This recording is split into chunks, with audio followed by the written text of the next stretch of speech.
You are now listening to MrGentleman Lifestyle Podcast Season 2. Chill!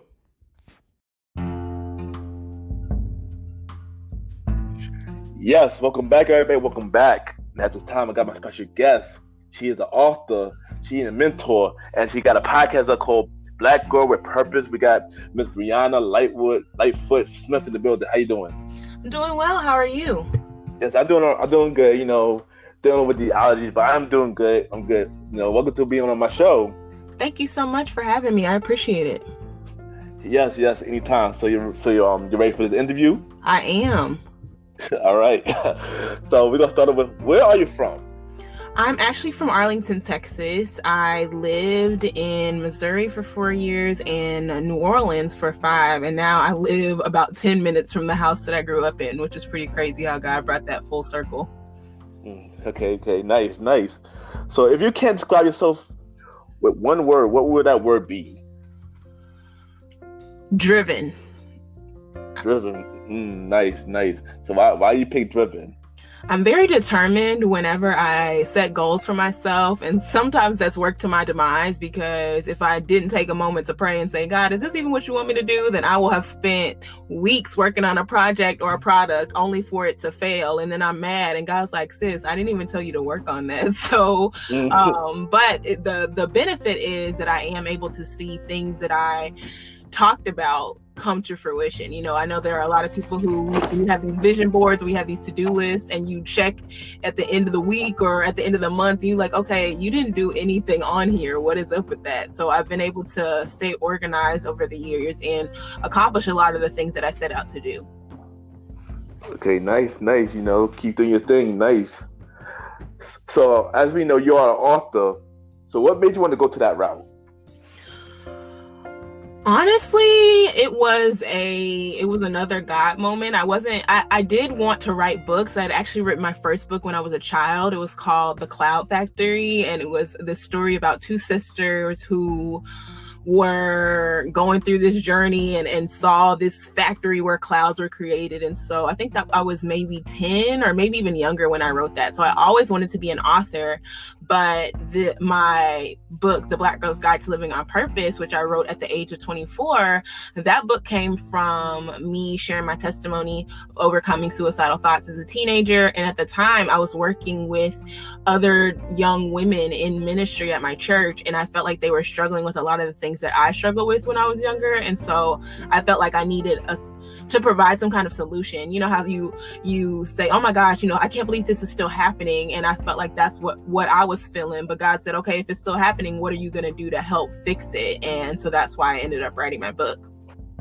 Okay, nice. Dope. So you already answered that question. I was tell us about the Black Girl Guide to Living on Purpose, but how long did it take you to write that book? It took 7 months. So I started I want to say I started in March and finished around October. And yeah, that's 7 months. Started in March, finished in October, and then I edited the book in partnership with a woman from my church. I edited the book over the course of November and December, and then I released the book in February of the following book. Nice. Where can they get the book? You can go to my website actually to get the book at blackgirlswithpurpose.org. Okay, now y'all check it out. Now go get her book, y'all. So when writing your book, what is your process? I usually start with an outline, especially as someone who has a lot of ideas. I think a lot of people who want to write books have a lot of books that they could write. And so for me, writing an outline is always a good first step because it helps you to organize your thoughts. And then it also helps you to determine if you're still staying on the path that you said you were going to stay on, right? So let's say you're going to write a book about dieting, and if you don't write an outline, then you start noticing, wait, this isn't about dieting at all. This is a memoir about my dog or something like that. And it may seem like a silly example, but when you set that outline, you really are establishing a roadmap for yourself, and you're helping yourself to move in a consistent direction. So I always start with an outline, and then I just go chapter by chapter and I write. With the Black Girl's Guide to Living on Purpose, I was writing on my computer, and then I just got to a place where I noticed every time I would open up my computer to write, instead of writing the next chapter, I would go back and edit things that I had already written. And so I kept just going in this circle. And so the last few chapters of that book, I actually wrote down in a notebook and went back and typed it up, and then I was able to complete it. Okay, nice. Like I said, y'all, get her book, y'all. Check out her book. Yes, please. All right, so support. We gotta support. So we're gonna switch gears a little bit. So you have a podcast show that out. So what inspired you to start a podcast?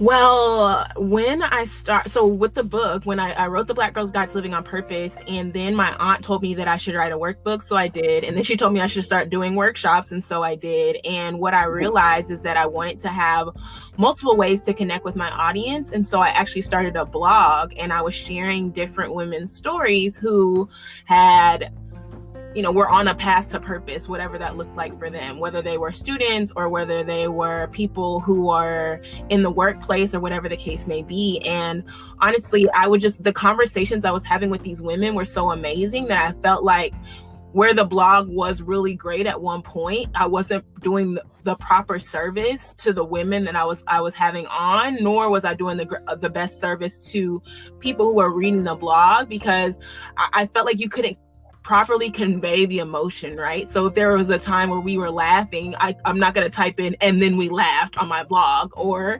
if she said something and she cried, I'm not going to say "and then she cried." And so it really was an opportunity for me to invite our readers at the time into these conversations that I was having with these amazing women. Okay, nice. All right, so tell us more about your podcast show, Black Girl with Purpose, and what the idea came together. Yeah, so when we first started, I thought we were just going to feature women every month, and then I actually had been doing a series of Bible studies and felt led to share the Bible studies with people. So I started doing just this podcast Bible study every single week, and people were really being encouraged. I started getting messages like, "Oh my gosh, this is exactly what I needed to hear." And a lot of it was just me sharing my own testimony, various things that I was struggling with, whether it was overcoming fear or feeling hopeless or dealing with even depression. I mean, I did a whole mental health series and talking about that. And so in sharing my own story, I was positioning other women to share their stories in their respective communities, but then they were also really plugged into everything that was happening with me. And over the course of time, because we just started in 2018, I really was able to build an even bigger community than we had already, which was really exciting. And then just this year, we actually pivoted and started doing those features that I wanted to do when we started back in 2018. So now every single week, people get to hear from women of faith in business, and they share their specific entrepreneurial journey. Okay, nice, dope. So I did listen to your podcast show, and I really do enjoyed it. I really enjoy your podcast show, like a lot. Oh, that's so awesome! Thank you so much for listening. Yeah, you're very welcome. Where can they listen to your podcast show? So it's on Apple Podcasts, it's on Spotify, it's on Google Podcasts, pretty much anywhere you can get your podcasts. And I know both of us use Anchor, so that's one thing I love about Anchor. It's not an ad, y'all, even though listen to the ads because it does help out. But it really does distribute the podcast to a lot of places where, people have been listening to podcasts for years. I feel like it's become a bigger thing in the last 3 to 5 years, but things like Pocket Cast and sites that you might not even know to go to, if that's where people get their podcast normally, then it will distribute it for you, which is really amazing. Yes, it is amazing. And like I said, keep doing your thing, because you're really killing it. I really enjoy your podcast show, so keep doing your thing. Thank you. All right, so as we know, mental health is very important to our community, and we don't know how to speak about it or handle it. So why is it important to talk about it, and how did you have any experience on it? Yes, I think it's important to talk about it. One, because people are dying, and I know that that may seem like a really heavy answer, but it's true. I mean, people are dying because they are dealing with mental health issues, or because they're so depressed that they feel like they don't have a reason to live, or because they're dealing with shame behind some of the things that they're feeling, and they don't feel like they can adequately express it to people around them. And so mental health is so important to share because people are struggling, and I know that that's something that I dealt with. And for me, I did have that shame when I dealt with those suicidal thoughts as a teenager, because I thought to myself, okay, I'm born and raised in the church, I believe in Jesus Christ, so how can I have these thoughts? And I've just come to realize you can have Jesus and therapy. And I think, especially in the Black community, because church has been this bedrock foundation for us for so many years, sometimes we feel like to go to a counselor or a therapist is somehow cheating on God. And I've just had to learn for myself that that's not the case. Like, I go to church, I'm extremely devoted, I love Jesus, and I also go to counseling because it helps me to process through things. And in the same way, let's say you broke your leg, if you go to the doctor, you go to the hospital to get them to operate on your leg, that's not a lack of faith. That's you using wisdom and saying, hey, this is an expert in this particular field, this particular area, and who better than them to tell me how I can fix my leg? Like, God blesses us with people and resources and knowledge. And to be able to tap into that mental health field shows that we can apply the things that He's given us without having any shame behind it. Yes, I do agree. Yes, and I did deal with mental health as well, so I know how it feels. So we really do need to speak about it a lot more. Yeah, and I think as we share more, then it becomes less taboo. Mm-hmm. Yeah, I definitely agree. So, what are some places people go to find their identity? People go to so many things, Ken, and literally I was talking to another podcaster a few weeks ago and was just telling them how everything that I used to go to for my identity got stripped. Like, he said, okay, you go to your relationships for identity, okay, this person's not going to talk to you anymore. Or if you go to your activity for identity, because that was a big thing that I used to do, always wanting to be on the scene, he's like, okay, you're going to go and stay home with your children for 2 years. And then for me, even my income used to be something that I looked to for my identity. If I have money in the bank, cool, I'm good. If I don't have any money in the bank, then I'm struggling. And with him stripping away all of those things, it has really helped me to stay focused first and foremost on him, but then also get a proper perspective and understand if I have $1 million in the bank or if I have $0 in the bank, I'm still Brianna Lightfoot Smith. Like, that's not something that can be taken away from me. That's an external thing. And it's so interesting because even this week, my husband and I were able to pay off some debt, and I'm just like, wow, this is really exciting. But it also showed me I'm still Bree, me being, if I had $1 jillion in debt or no dollars in debt, like, I'm still Bree. That doesn't change the core of my identity. Yes, I agree. Yes. So you're also a mentor. Explain to us why mentorship is so important. I think mentorship is important because it helps, one, to kind of, like we were talking about with the mental health piece, it helps to normalize things. I think having a mentor and being a mentor, I think everyone who has a mentor should also be a mentor and vice versa. Because one, I know that being a mentor, it keeps me accountable to the things that I've set. So I can't tell my mentees, okay, you have to stay focused. Okay, you have to do this. Okay, you need to stay encouraged, but I'm not willing to do the same thing. And then having a mentor also gives me inspiration, right? It gives me creativity. It shows me, hey, this is where you could be headed next, or gives me ideas that I might not think about regularly. And I feel like even if you don't have a person you go to every single week, right, where it's not a formal mentorship, that's what's so amazing about social media and even thinking about Facebook groups. I know that's how we were able to connect, like being able to have a group of people, even on Facebook, that say, hey, here's what I'm doing in my business, or here's how I'm meal prepping for my family for this week. Because it doesn't always have to be an entrepreneurial thing, or here's how I twist my hair, flat twist my hair, whatever the case may be. I feel like you can have multiple mentors from multiple functions, and it helps you to, like I said before, stay accountable to the things that you've set, but it also helps you to make sure that you're always growing. Yes, true. So do you ever look at your business and think, I'm not sure if I could do it? All the time. And it usually comes in the form of either it used to be a really long to-do list, but this year I've gotten more intentional with my process and managing my business. So before it was old school, because I still love paper and pen, and I would write out the things that I needed to do for my business every single day. But I realized that was getting overwhelming for me. And I also know that I'm the kind of person that I'm always having ideas for my business. And so I would look at these notebooks and see these checklists, and then I have like stuff written in the margins, and it's like, wait, what was the process for this? And so, yeah, it definitely can get overwhelming. But when you have the right processes in place, then it helps.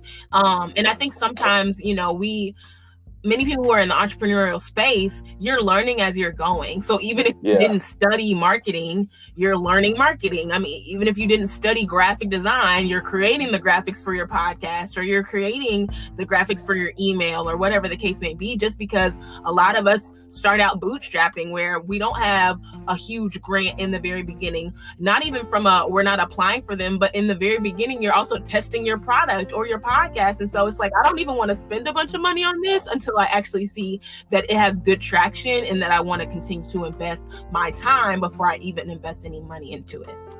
Yes, agreed. Yes. So we already know you already do a lot. You're an author, you're a podcast host, you're a mentor. Do you have any more projects going on? I know you do a lot as it is.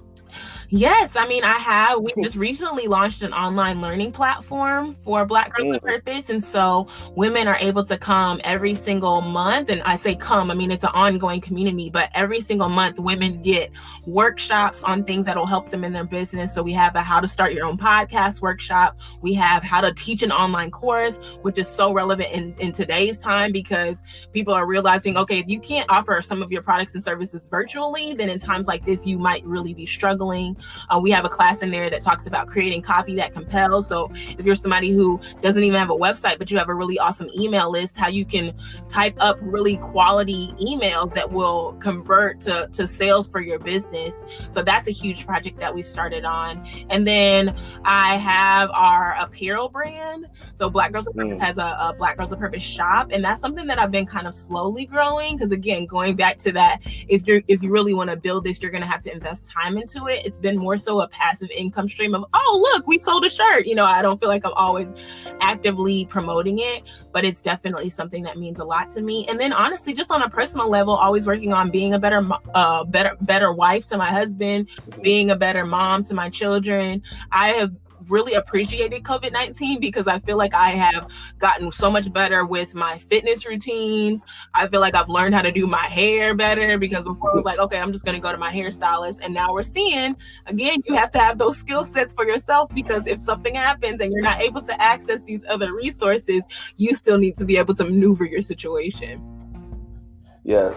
Yeah. And I feel like COVID-19 is like a gift and a curse, because it did taught me to do things that I never thought I could do either. So I definitely agree with you on that as well. All right. So what is your dream venture? Something that you always want to do? I want to go on tour. That's something I want to do. I want to go on a book tour. There are some projects with Black Girls with Purpose that I want to take on the road. That's just a dream for me, because one, I love traveling. So to be able to travel for my business would be amazing. But two, we have been able to create community in so many different cities and states over the course of the past few years. And so to see people who have been primarily on our email list in person would just blow my mind. So that's a huge goal, vision, venture for me, is to go on tour with Black Girls with Purpose eventually. Nice. You already know anything is possible. God would definitely make it happen. Anything is definitely possible. I know you definitely could do it. Yes, thank you. All right. So what do you have to say for anybody that's going the same route as you? I would say pace yourself. And in that same vein, be patient, because going back to a lot of people who are entrepreneurs are creatives, right? We have a lot of ideas. We're always thinking and brainstorming, and sometimes we want to do everything at once. I know that I struggle with that, where I'm like, okay, I know I'm just one person, but I can launch the app, I can launch the community, I can do the podcast, I can do the book, I can do everything. And it really helps to prioritize the things that are really important to you, but then be strategic in how you go about them. So you can say, okay, I'm going to focus on this one project exclusively for 3 to 6 months. And then once I get it to a place where I feel like it can kind of sell itself or market itself, then I will work on these other things. And what I've learned is that as you build your business, you'll realize there are different revenue streams that exist within your existing business. You're not having to be in real estate and be in banking and be in all these different things. That even within your own business, there are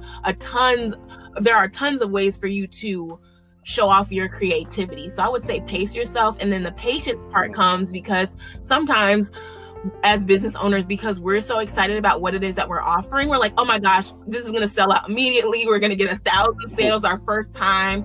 And typically it doesn't happen. I know that miracles happen and sometimes God will make the miraculous happen, but more often than not, you're going to have to continue to be consistent. You're going to have to continue to send the emails about your sale. You're going to have to continue to send the notifications that you have a podcast that's on Apple, that's on Spotify, because people are inundated with so much information. And so you have to be willing to be consistent and show up again and again and again. And what's so interesting is I feel like sometimes people don't want to send a bunch of information because they feel like they're going to get spammed, but people can unsubscribe from your email list. So if they really don't want to hear from you, they'll unsubscribe. So if you notice that you send a jillion emails, but people are still opening them, then continue to send them and you'll be top of mind whenever they do want to buy a shirt or get a beauty product, or they do want to join your online community. They'll say, okay, hey, I got this extra money, like this stimulus check or something. And so I'm going to take a portion of that and invest in me. Nice. Dope advice. You know, thank you, Brianna, for coming on the show. I appreciate you telling your story and everything that you're doing. You know, keep doing your thing with the podcast, the book, and everything. Thank you so much, Ken. I appreciate you for having me on.